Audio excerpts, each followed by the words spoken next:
Pricing your home wrong can cost you tens of thousands of dollars, and most sellers don't realize it until it's too late. Hi, I'm Melanie. I'm both a realtor and a certified residential appraiser. And if there's one thing I wish every seller understood, it's this. The market determines your home's value, not you and not your agent. So let's talk about how to actually price your home correctly and avoid the mistakes I see all the time. First, you have to understand what pricing really is. Pricing is not guessing, it's not hoping, and it's definitely not picking a number based on what you want to get. Pricing is positioning your home in the market because buyers are comparing your home to every other option they have. And if your home isn't positioned correctly, they'll scroll right past it.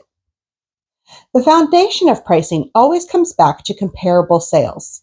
That means homes that have recently sold that are similar to yours in size, location, condition, and features. Because those sales show us what buyers have already been willing to pay, and this is where a lot of sellers get tripped up.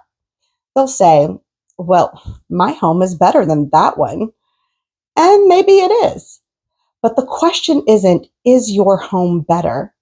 The question is, how much more are buyers actually willing to pay for that difference? That gap is where pricing strategy lives. Now let's talk about the biggest mistake I see, overpricing.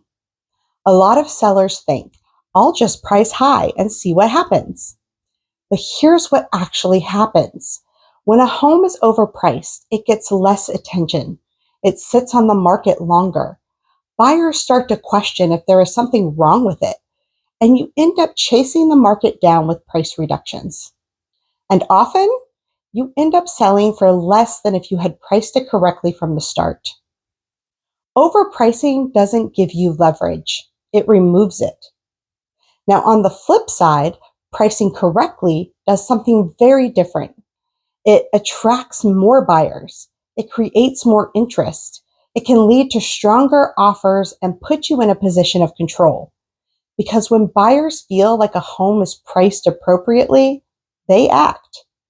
This is where understanding value from an appraisal perspective really matters. Because pricing isn't just about getting an offer. It's about getting a contract that will actually hold together through the appraisal.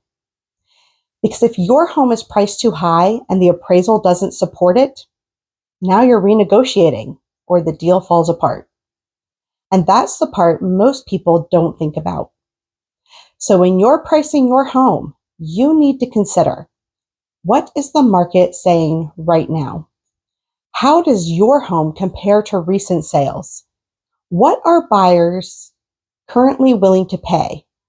And will that price hold up under an appraisal? Can't just think about what you hope to get, because the goal isn't to test the market. The goal is to work with it strategically. If you're thinking about selling and want a clear data-driven approach to pricing your home, not just a guess, I'm always happy to walk you through that.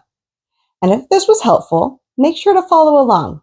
I'll be breaking down more of the things most sellers don't realize about the process.